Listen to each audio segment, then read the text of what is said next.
Mais pourquoi Jésus-Christ a-t-il choisi Judas? Je crois que c'était pour encore essayer de gagner le cœur en l'exposant pendant plus de 3 ans à la grâce, à la compassion, à la bénédiction, à la joie qui était sienne. Bonjour et bienvenue à cette petite vidéo où je voudrais contraster 2 personnes que nous trouvons dans les évangiles. Judas Iscariote et Jésus-Christ, notre Seigneur, notre Sauveur. Alors, tournons d'abord vers Luc chapitre 6. Nous y trouvons que le Seigneur Jésus alla sur la montagne pour prier dans le verset 12, et il passa toute la nuit à prier Dieu. Et ensuite, il choisit 12 apôtres. Et la liste se termine avec, dans le verset 16, Judas Iscariote, qui aussi devint traître. Voici ce que nous trouvons. Le Seigneur passait la nuit dans la prière. Pourquoi? Sans aucun doute. Lui qui connaissait le caractère de tous ces 12 hommes. Il connaissait d'avance les problèmes qui allaient arriver pour un Pierre, par exemple, pour un Philippe, pour un Thomas, pour les 11, il a sans aucun doute pensé à leur faiblesse, aux aspects de leur personnalité qui les rendaient vulnérables. Et il a prié pour eux. Mais il a prié sans aucun doute en particulier pour le dernier, Judas Iscariote. Le Seigneur Jésus n'avait-il pas d'autre choix? Quand nous tournons vers les Actes, chapitre 1er, il devient clair que pour être apôtre, il fallait avoir passé le temps, tout le temps avec le Seigneur Jésus durant son ministère public. C'est-à-dire durant les 3 ans et demi. Et en ce moment-là, furent trouvés 2 personnes, 2 hommes pieux, Joseph Barsabas et Matthias. Et la question se pose, pourquoi est-ce que le Seigneur Jésus n'a pas choisi alors tout de suite Matthias ou même Joseph Barsabas? Comme ça, le problème de Judas Iscariote ne se serait jamais présenté et le Seigneur n'aurait jamais été trahi. Et en plus, il n'y aurait jamais eu vol, parce qu'ici, Judas Iscariote est appelé traître. Mais ailleurs, il est appelé voleur. Et encore, lisons-nous que il gardait, c'est-à-dire Judas gardait la caisse. On peut dire la caisse collective du Seigneur Jésus et des disciples, probablement avec laquelle il faisait des achats de nourriture lorsqu'ils étaient en déplacement. Puisque le Seigneur Jésus n'a pas à tout moment fait des miracles pour qu'un repas tombe du ciel pour la compagnie de 13. Non. Donc, nous lisons même de Judas comment il était égoïste, parce que quand alors le parfum d'odeur excellente est versé sur le Seigneur Jésus en Jean 12, alors Judas s'irrite et même stimule les autres disciples à être irrités, parce que ce parfum de bonne odeur, cette huile-là, aurait pu être vendu pour plus de 300 deniers, un salaire annuel d'un ouvrier, et ainsi donné aux pauvres, disait-il. Or, la réalité aurait été, si c'était vendu, l'argent serait entré dans la caisse.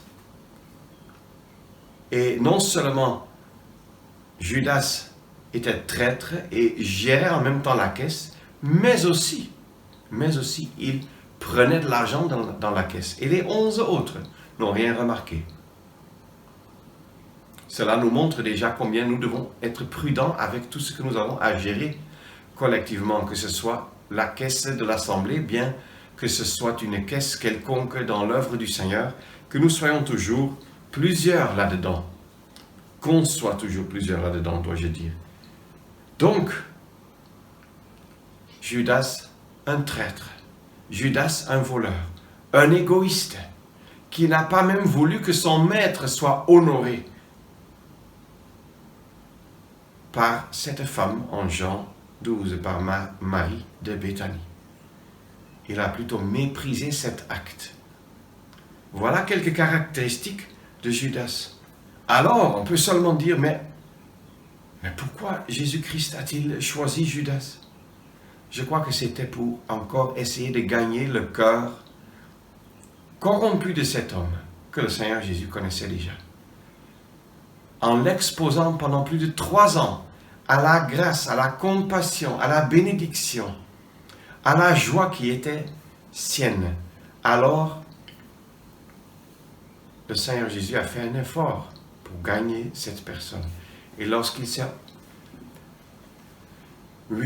rebellé, peut-on dire, contre le Seigneur Jésus, et a verrouillé son cœur et sa conscience à tout le bien qui se faisait devant ses yeux, alors il est devenu traître et a trahi son maître. Un autre aspect, sans aucun doute, c'est que le Seigneur Jésus veut nous enseigner quelque chose sur la patience. Nous avons souvent des problèmes avec nos frères et sœurs alors qu'ils ne sont nullement ni des voleurs ni des traîtres. Mais nous les traitons peut-être presque dans nos cœurs comme s'ils étaient des Judas. Faisons attention. Nous pouvons apprendre beaucoup de choses du Seigneur Jésus. Nous aussi, on doit parfois supporter les faiblesses de l'autre. Mais c'est déjà toute une autre sorte de choses que le Seigneur Jésus qui a supporté Judas, qu'il connaissait jusqu'au fond pendant 3 ans et demi. Alors, et pourquoi est-ce que je voudrais placer les deux en contraste? Eh bien, par tout ce qu'on décrit sur Judas, nous voyons aussi le contraste chez le Seigneur Jésus, qui n'était pas un traître, mais fidèle, dévoué, fiable, qui n'était pas un voleur, mais qui donnait et encore donnait, abondamment, qui n'était pas égoïste, mais qui s'est livré, si je peux le dire ainsi, donné cœur et âme au service des populations tout entières, et même des disciples, et même de plusieurs femmes qui le suivaient, etc. Et qui ne s'est pas laissé dévier du bon chemin, même par la rébellion, la trahison, l'indifférence et tout ce qu'il a rencontré.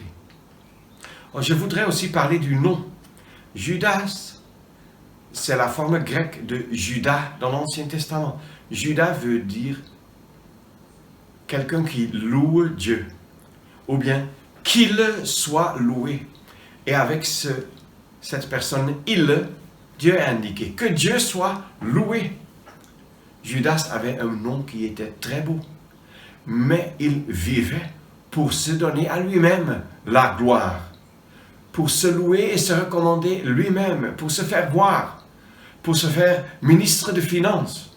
Et quand ça a échoué, il a laissé tout tomber. Il a oublié tous les bienfaits qui lui ont été offerts par le Seigneur Jésus pendant 3 ans et demi et l'a trahi. Et quand nous voyons maintenant le Seigneur Jésus, il ne s'appelle pas Judas, il ne s'appelle non plus Judas, mais il était issu de la tribu de Judas. Et il était donc quelqu'un caractérisé par la louange, par l'adoration, par la gloire rendue à Dieu. N'est-ce pas qu'il dit en Jean 17, « Ô Père, je t'ai glorifié sur la terre. » Voilà notre Seigneur Jésus-Christ. Voilà quel contraste. Nous ne sommes pas le Seigneur Jésus-Christ. Nous sommes loin d'être parfaits et pourtant, ne suivons pas l'exemple de l'égoïsme infidèle de Judas, mais plutôt apprenons du Seigneur Jésus-Christ. Il en est véritablement digne. Lui qui a toujours glorifié Dieu et qui nous a donné ainsi un exemple à suivre, de toujours glorifier Dieu, louer Dieu, exalter Dieu et chercher le bien des autres. Pas chercher à s'enrichir soi-même, mais glorifier Dieu et être une bénédiction pour ceux qui nous entourent. C'est une leçon que nous pouvons apprendre de Jésus-Christ. Et Judas, qui s'est exalté lui-même, nous sert d'avertissement, même aux croyants, de ne pas devenir égoïste. Judas est un avertissement solennel. Le Seigneur Jésus est un exemple solennel, positif, à la gloire du Dieu vivant. Sommes-nous prêts à suivre ses pas?